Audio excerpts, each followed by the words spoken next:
see you have recovered the Sword of Kings. You found King Artorius and restored him to health? Oh, wonderful. It will take time to repair the damage done. But with the king restored, I've no doubt Avalon will shine again. As to the matter of Morganth, I will scry throughout the spiral to divine her plans. We must intercept her before another land is lost. You should continue your studies and prepare yourself for my call. When I find her, there won't be a moment to lose. Now, how about heading back to our classes? I'm certain we can all use a break from adventure.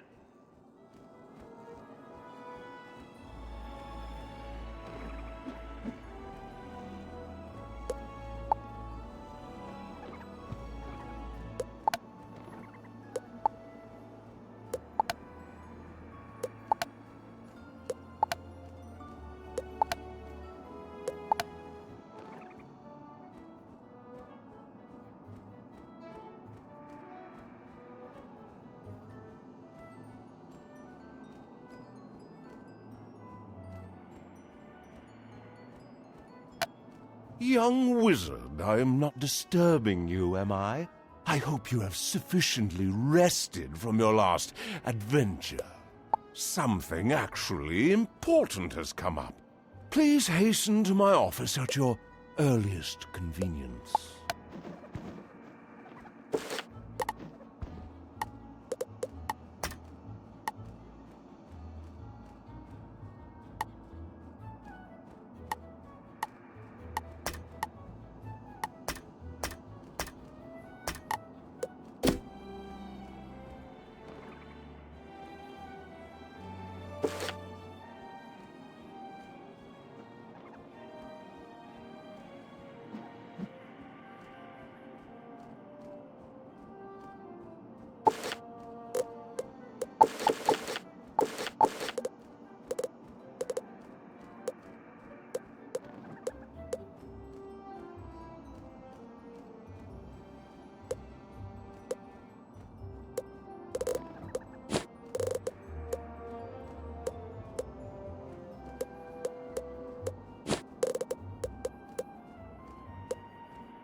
You must prepare.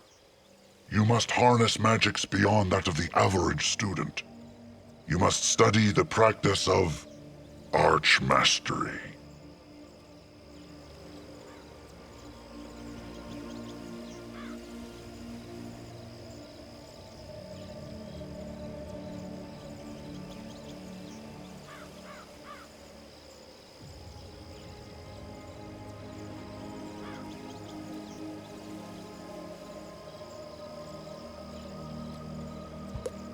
So far you have wielded the power of one of the 7 schools, but with diligence, with skill, with mastery, you can harness them all.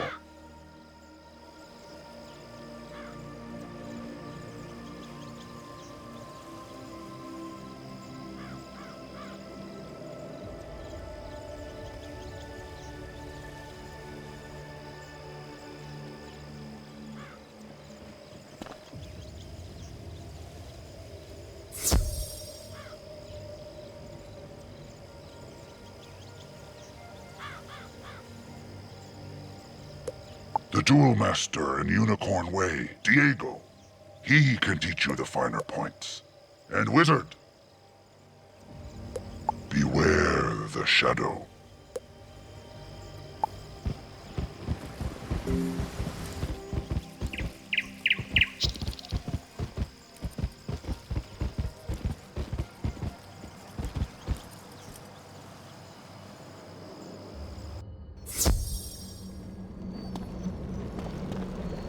An old colleague of mine, Edward Haley, appears to be in trouble. He's what you might call an Aztecosaurologist.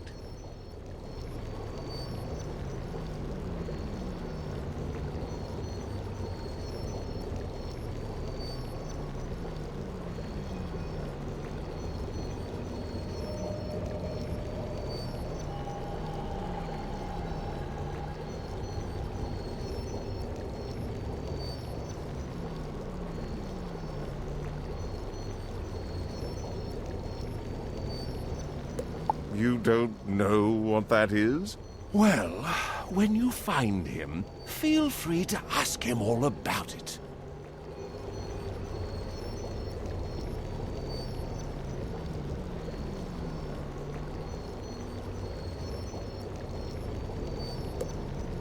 You can reach Haley's observatory via the Stella Itzamna. That's a large stone slab kept in the Royal Museum in Marleybone.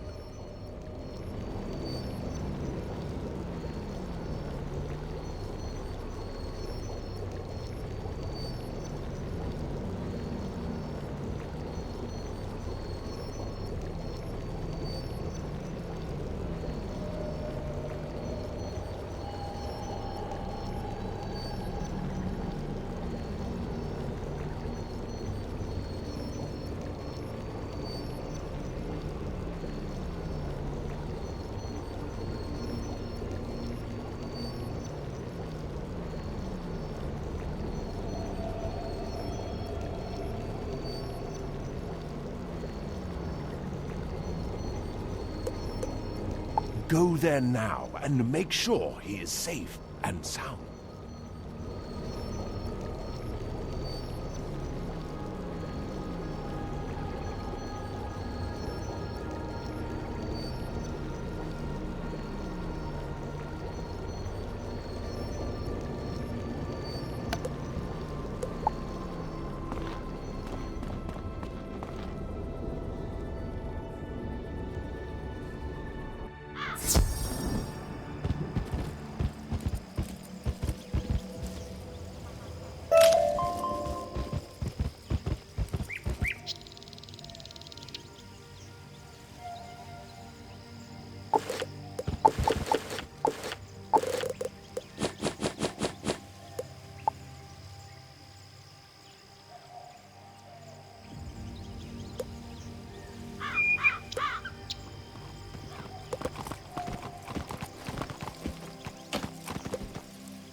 Ah, young wizard!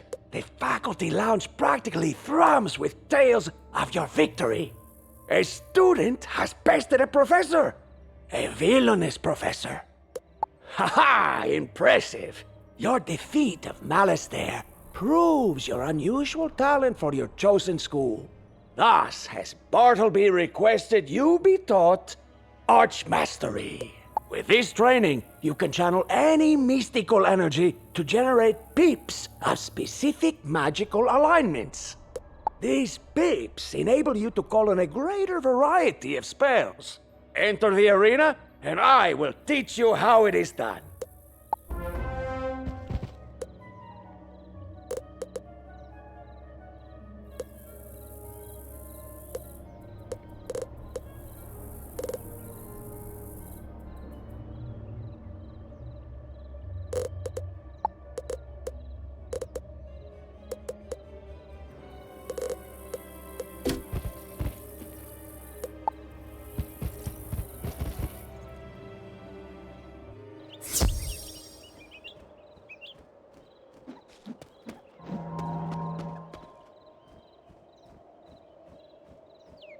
As you know, you generate pips every round of combat.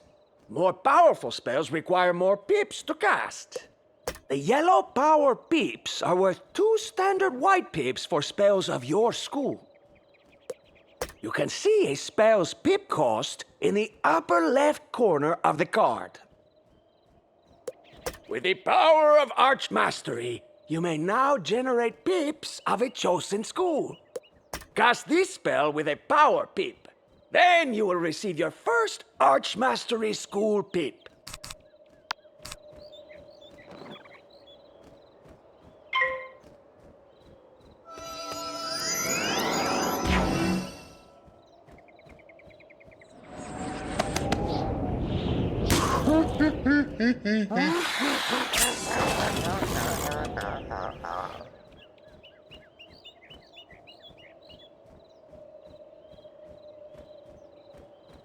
Ha-ha! Look!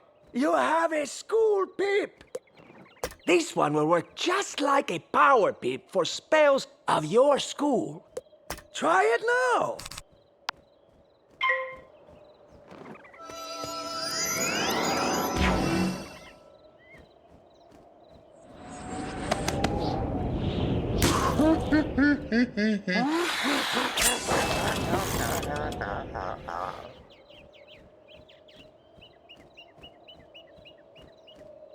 Well done!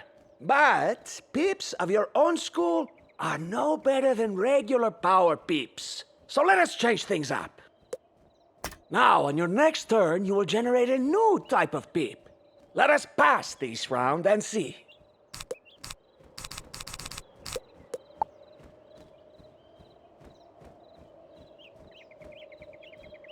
You see?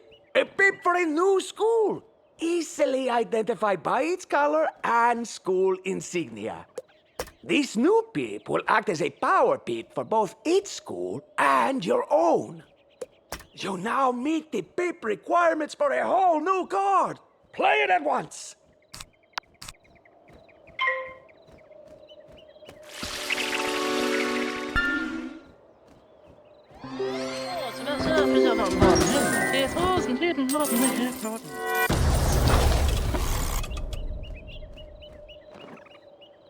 Impressive as always, young one. But you should also know how spells choose which pips they consume. The simplest way to think of it is that spells will try to use the fewest pips possible, while taking the lowest value ones. Here, let me give you a variety of pips to demonstrate. Now, if you cast a spell of your school, it would use the power pips, then the school pips. This is because they're each worth 2 pips to you. The spell will use the fewest pips possible. Only if the cost is an odd number will your white pips get used. Cast a spell of a different school, and power pips become worth 1 pip. So relevant school pips are consumed first, then white pips, then power pips.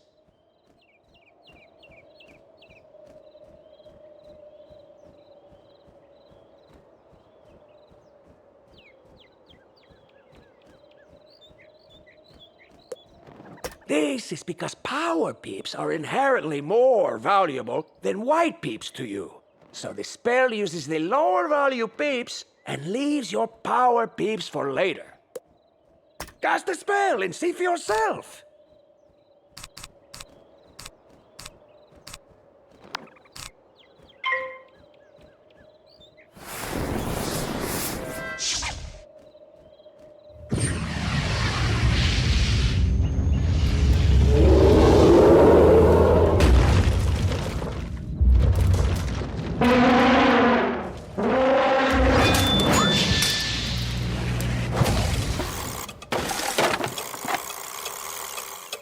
Expertly done! Ha ha! Now, let us review. With Archmastery, you can generate peeps of any magic school. These are worth 2 peeps when casting spells of that school or your own, and thus give you greater flexibility in building your spell deck. The frequency with which you generate school peeps is determined by your Archmastery stat, which can be increased with gear and jewels. Archmastery is relative between you and your opponents. Whoever has the highest Archmastery rating will generate school peeps first. You can also change your Archmastery setting from your spellbook. Try it now!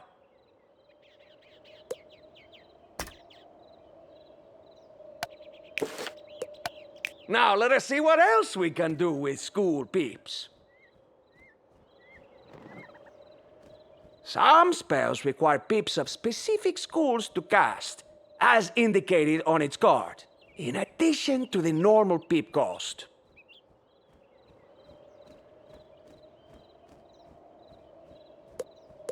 During combat, you can change your school peeps by clicking this button. You can choose any of the 7 schools. You currently do not have any school peeps to cast this spell, so switch your Archmastery to the correct school now.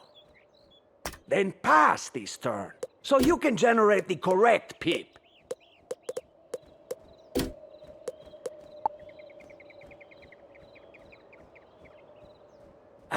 But you still did not generate a school peep this turn.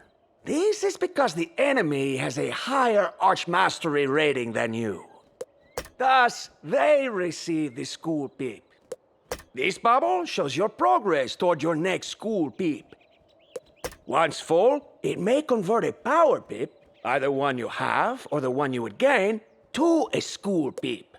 If the bubble fills 3 times, it can convert a white peep instead. Let us speed things along for now. I shall simply give you an appropriate school peep so you can cast that spell, huh?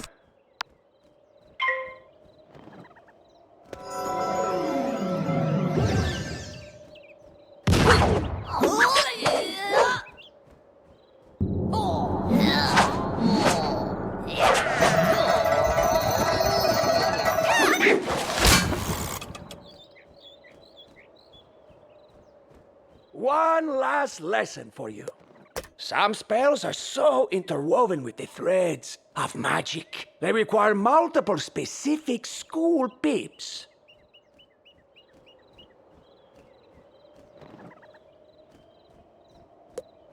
See if you can use Archmastery to cast this spell and win the battle.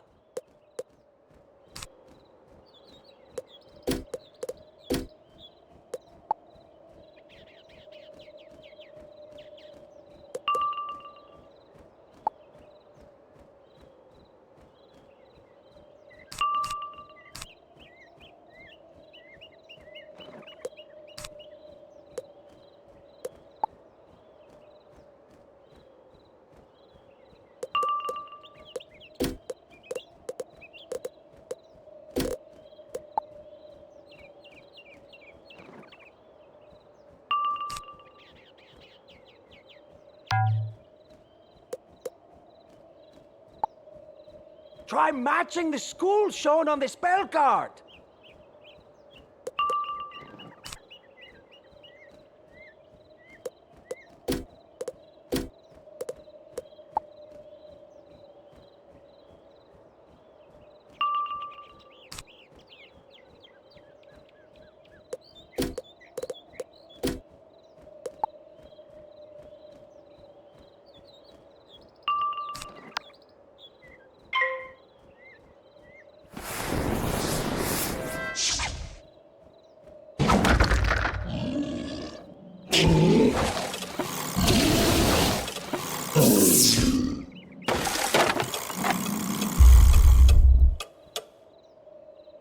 Brilliant work, young one. Ha. Come, let us speak outside.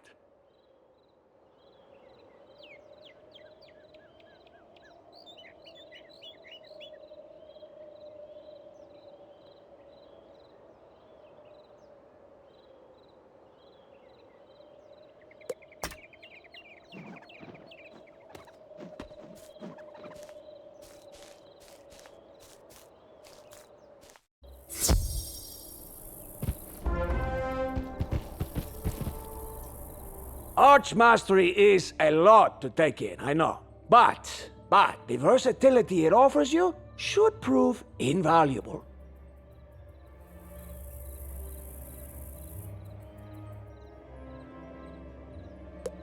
Allow me to give a jewel to improve your Archmastery rating. Socket it to give yourself an edge against your foes. And you may need it soon, as Professor Baelstrom has requested your assistance in some personal matter. Please, go see him at once. And you may need it.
Goodness, those are some of Morgant's hideous bugmen. Quick, you better deal with them. Lightbringer, we crash!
By the spiral, thank you for saving me from those terrifying creatures.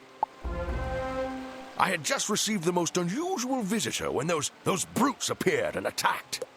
Yes, a Quetzal arrived with a message tied around her neck. What's a Quetzal? They're a type of winged snake from Azteca. They're all extinct now. Well, they're supposed to be. Maybe this one hadn't heard.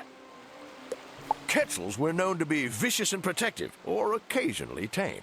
I'll let you find out what type she is. If you gently collect the Quetzal from the garden, we can have a look at the message she's carrying.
Yoo-hoo, young wizard!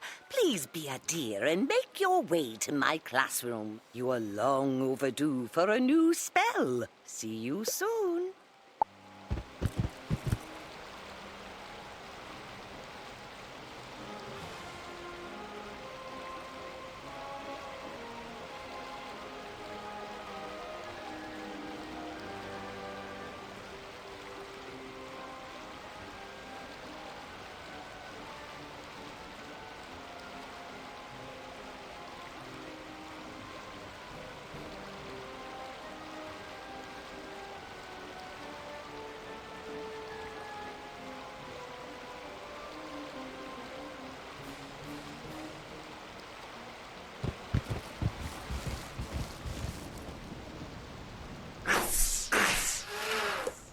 You step up to the Quetzal. She's some sort of winged snake. A little bit cute, even. She seems to like you.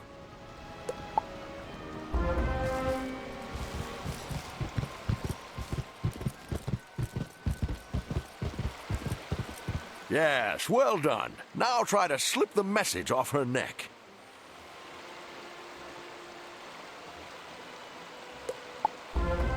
Ah, you got the message and didn't lose any fingers. Good, good. Nice, Quetzal. Clever girl. It says, Great magicians of Bartleby, Azteca trembles in the shadow of Xibalba. Please come at once for our salvation.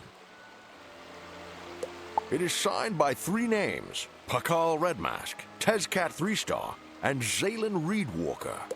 Why, there's a spiral key here. I thought they were all lost when Azteca was destroyed by a great comet a decade ago.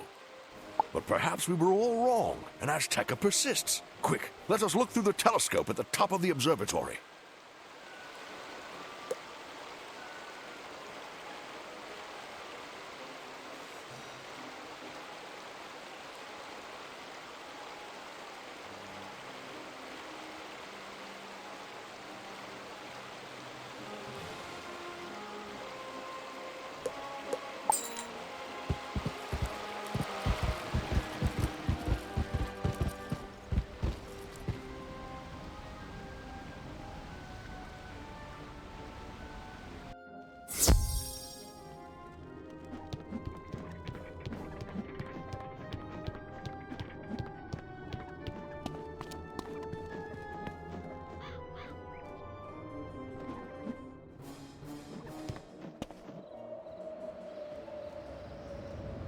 You see a new spiral world, or more accurately, a very, very old world.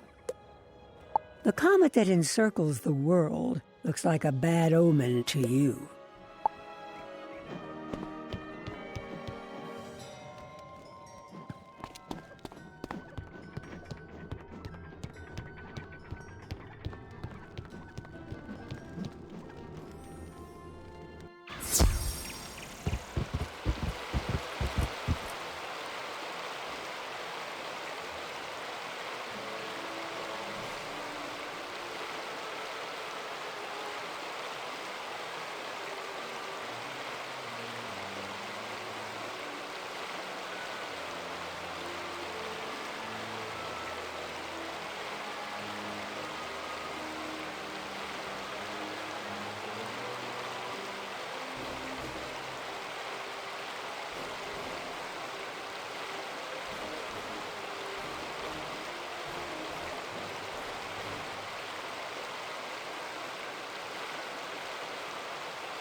able to see the spiral world? For the longest time, I could only see a cloud of dust in the night sky.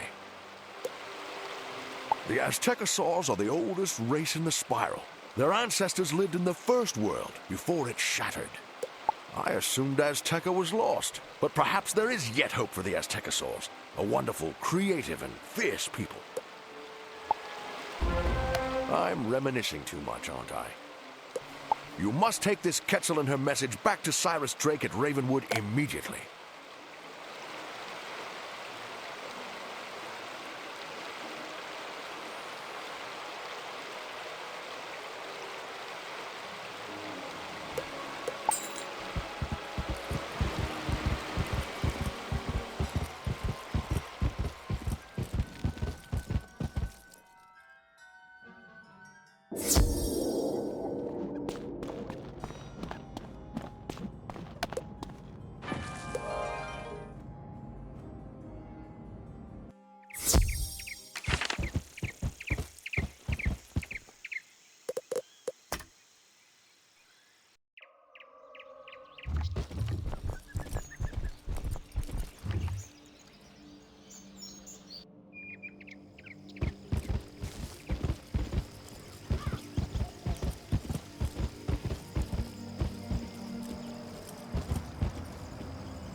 Finally, the wizard returns. What do you have with you? A Quetzal! Remark! I had no idea Azteca still survived. It is a place of the oldest powers and greatest legends. This message you recovered is fascinating. Clearly a cry for help. Someone really should investigate and see what is going on. You had best bring this news to Headmaster Ambrose.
Oh, hello, wizard. Did I just summon you? Cyrus sent you here? Is it myth-related? A Quetzal messenger from Azteca. You say the poor creature was being chased by Morganth's minions. Oh, very worrisome. Let's take a look at that message. Oh, my. A plea for help against the forces of Shadow. Years ago, Azteca was cut off from the rest of the spiral by a great comet. Many believed it was destroyed, but I was not so sure. The spiral now reveals this world to us in its darkest hour. It falls upon us to act. Take the key this brave Quetzal brought us and travel through Bartleby's spiral door to Azteca. Find this Pakal red mask and bring light to drive away the shadows. Go quickly, young wizard, but be careful. I suspect Morganth's hand in this somewhere.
By Mother Moon, I cannot quite believe it. I was afraid I would remain alone and be forced to see our light extinguished.